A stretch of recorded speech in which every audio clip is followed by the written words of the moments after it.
ಗಣಿನಾಡು ಬಳ್ಳಾರಿಯಲ್ಲೂ ಸಿಗ್ತಾ ಇಲ್ಲ LPG gas, liquid petroleum gas ಅಭಾವ. ಈಗ ಗಣಿನಾಡು ಬಳ್ಳಾರಿಯಲ್ಲೂ ಕೂಡ ಅಭಾವ ಉಂಟಾಗ್ತಾ ಇದೆ. ಗಣಿನಾಡು ಬಳ್ಳಾರಿಯಲ್ಲಿ ಎಲ್ಪಿಜಿ ಸಿಗ್ತಾ ಇಲ್ಲ. ಎಲ್ಪಿಜಿ ಸಿಎನ್ಜಿ ಬಂಕ್ಗಳಲ್ಲಿ ನೋ ಸ್ಟಾಕ್ ಅಂತ ಬೋರ್ಡ್ನ ಡಿಸ್ಪ್ಲೇ ಮಾಡಲಾಗ್ತಾ ಇದೆ, ಹಾಕಲಾಗ್ತಾ ಇದೆ, ಅಳವಡಿಕೆ ಮಾಡಲಾಗ್ತಾ ಇದೆ. ಗ್ಯಾಸ್ ಇಲ್ಲದೆ ಬಂಕ್ ಕ್ಲೋಸ್ ಮಾಡಿದ್ದಾರೆ ಮಾಲೀಕರು. ಸಿಲಿಂಡರ್ ಸಿಗದೆ ಆಟೋ ಚಾಲಕರು ಪರದಾಡುವಂತ ಪರಿಸ್ಥಿತಿ ಈಗ ನಿರ್ಮಾಣ ಆಗಿದೆ. ಗ್ಯಾಸ್ ಸರಬರಾಜು ಇಲ್ಲದೆ ಆಟೋ ಚಾಲನೆ ಕಷ್ಟ ಅಂತ ಇದ್ದಾರೆ ಆಟೋ ಚಾಲಕರು.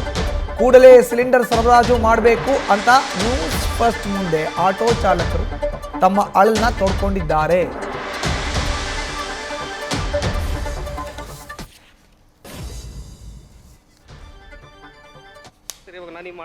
ಇದು ಕೇವಲ ಬೆಂಗಳೂರು ಮಾತ್ರನೇ ಅಲ್ಲ, ಗಣಿನಾಡು ಬಳ್ಳಾರಿಯಲ್ಲೂ ಕೂಡ ಇದೇ ಪರಿಸ್ಥಿತಿ. ಎಲ್ಪಿಜಿ ಸಿಎನ್ಜಿ ಸಿಗ್ತಾ ಇಲ್ಲ.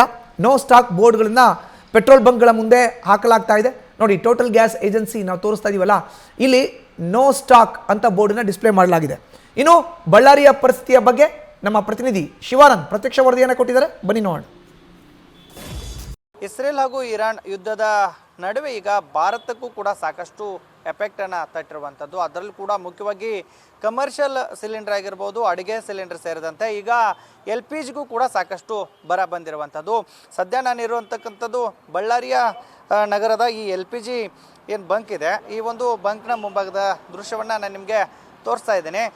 ಬೆಳಗಿನಿಂದಲೂ ಕೂಡ ನೋ ಸ್ಟಾಕ್ ಅನ್ನುವಂಥ ಒಂದು ನಿಟ್ಟಿನಲ್ಲಿ ಈಗ ಬೋರ್ಡನ್ನು ಹಾಕಿರುವಂಥದ್ದು. ಸಾಕಷ್ಟು ಆಟೋಗಳಿಗೆ ಈ ಒಂದು ಬಂಕ್ನಲ್ಲಿ ಗ್ಯಾಸನ್ನು ತುಂಬುವಂಥ ಒಂದು ಕೆಲಸವನ್ನು ಮಾಡಲಾಗ್ತಾ ಇತ್ತು. ಆದರೆ ಬೆಳಗಿನಿಂದಲೂ ಕೂಡ ಈಗ ಇಲ್ಲಿ ಸಂಪೂರ್ಣವಾಗಿ ಗ್ಯಾಸ್ ಖಾಲಿ ಆಗಿರೋದ ಪರಿಣಾಮವಾಗಿ ಸಾಕಷ್ಟು ಆಟೋಗಳು ಕೂಡ ಈಗ ನಿಂತಲ್ಲೇ ನಿಂತಿರುವಂಥದ್ದು.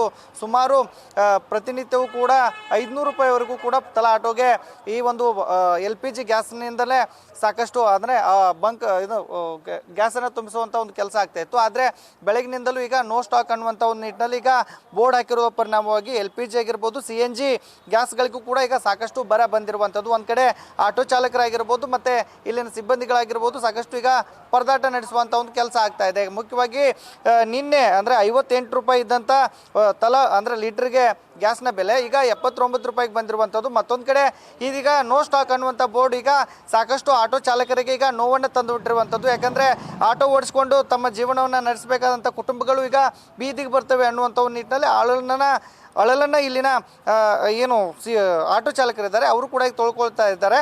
ಸರ್, ಯಾವಾಗಿಂದ ನಿಮಗೆ ಇದು ಸ್ಟಾಕ್ ಸಿಗ್ತಾ ಇಲ್ಲ? ಈಗ ಏನಾದರೂ ನಿಮಗೆ ಗ್ಯಾಸ್ ಸಿಗಲಿಲ್ಲ ಅಂದರೆ ಮುಂದಿನ ನಡೆ ಏನು? ಮನೆ ಹತ್ರ ನಿಂತ್ಕೋಬೇಕಾಗುತ್ತೆ ಸರ್. ಆಟೋ ಗ್ಯಾಸ್ ಇಲ್ಲ ಅಂದರೆ ನಡ್ಸೋಕ್ಕೆ ಹೆಂಗಾಗುತ್ತೆ? ಅದಕ್ಕೆ ಸರ್ಕಾರದವರು ಏನಾದರೂ ಮಾಡಿ ಗ್ಯಾಸ್ ಸಲವತ್ತು ಮಾಡಿ ಕೊಡಬೇಕು ಸರ್. ನಮ್ಮದು ಹೊಟ್ಟೆ ಪಾಡಿದೆ.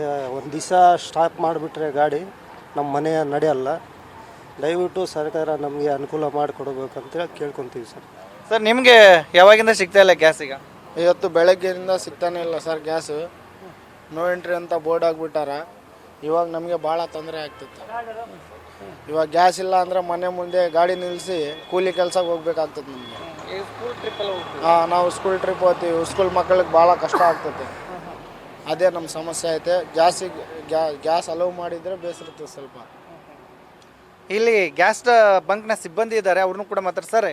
ಯಾವಾಗ ಸ್ಟಾಕ್ ಕಡಿಮೆ ಆಗಿದೆ, ಎಷ್ಟು ಲೀಟ್ರ್ ಇಲ್ಲಿ ಡೈಲಿ ಎಷ್ಟು ಆಟೋಗಳು ಬರ್ತಾ ಇದ್ವು, ಎಷ್ಟು ಆಟೋಗಳು ಬಂದು ಹೋಗ್ತಾ ಇದ್ದಾವೆ ಸರ್? ಸರ್, ಡೈಲಿ ಒಂದು 500 ಆಟೋಗಳು ಬಂದು ಹೋಗ್ತವೆ ಸರ್. ಡೈಲಿ ಒಂದು 500 ಆಟೋಗಳು ಬಂದುಬಿಟ್ಟು 500ವರೆಗೂ ಬಂದು ಹೋಗ್ತವೆ. ಇವಾಗ ಬಂದು ಬೆಳಗ್ಗೆ 11:30 ಖಾಲಿಯಾಗಿದೆ ಸರ್. 11:30ಇಂದ ಇಲ್ಲಿವರೆಗೂ ಒಂದು 100 ಆಟೋಗಳ ಮೇಲೆ ಬಂದವೆ ನೋಡಿ ಸರ್. ಯಾಕೆ ಖಾಲಿಯಾಗಿತ್ತು ಅಂತ ಏನು ಹೇಳ್ತಾ ಇದ್ದಾರೆ ಸರ್ ನಿಮ್ಮ ಮೇಲಿನ ಅಧಿಕಾರಿಗಳು? ಅದೇ ಸರ್, ಅದೇ ಮೈನ್ ಪ್ರಾಬ್ಲಮ್ ಅಂತ ಸರ್. ಅಲ್ಲಿ ಸ್ಟಾಕ್ ನೋಡಿದ್ರೆ ಸ್ವಲ್ಪ ಕಡಿಮೆ ಇದೆ. ಅಲ್ಲಿ ಪ್ಲ್ಯಾಂಟಲ್ಲಿ ಬರೋ ಕಡೆಯಿಂದ ಸ್ಟಾಕ್ ಕಡಿಮೆ ಇದೆ. ಇನ್ನು ಅದನ್ನು ಎಲ್ಲ ಕಡೆ ಇಲ್ಲಿ ನಮ್ಗೆ ಈ ಕಡೆ ಎಲ್ಲಿ ಹೊಸಪೇಟು ಮತ್ತು ಈ ಕಡೆ ಬಳ್ಳಾರಿ ಮತ್ತು ಎಲ್ಲ ಗಂಗಾವತಿ ಆ ಕಡೆ ಸೈಡ್ ಎಲ್ಲ ಕಡೆ ಹೋಗಿ ಬರ್ಬೇಕಲ್ಲ ಸರ್. ಎಲ್ಲ ಕಡೆ ಡ್ರೈ ಆಗಿರ್ತವೆ. ಈ ರೇಟಲ್ಲಿ ಏನಾದ್ರು ವೇರಿಯೇಷನ್ ಆಗಿತ್ತಾ? ಹೌದು ಸರ್, ವೇರಿಯೇಷನ್ ಆಗಿದೆ ಸರ್. ಎಷ್ಟು? ಒಂದು 10 ರೂಪಾಯಿ ಜಾಸ್ತಿ ಆಗಿದೆ ಸರ್. 10 ರೂಪಾಯಿ ಜಾಸ್ತಿ ಇದೆ ಸರ್. 10 ರೂಪಾಯಿ 12 ರೂಪಾಯಿ. ನಾನು ಇವತ್ತು ಮತ್ತೆ 12 ರೂಪಾಯಿ ಸರ್. ಅವಾಗ ಸರ್ 63, 79 ಇತ್ತು ಸರ್. ಈಗ 75, 79 ಆಗಿದೆ ಸರ್ ಇವಾಗ ಬಂದ್ಬಿಟ್ಟು. ಇದಿಷ್ಟು ಇಲ್ಲಿನ ಆಟೋ ಚಾಲಕರಾಗಿರ್ಬೋದು, ಜೊತೆಗೆ ಈ ಬಂಕ್ನ ಸಿಬ್ಬಂದಿಯವರು ಕೂಡ ಹೇಳ್ತಾ ಇದ್ದಾರೆ.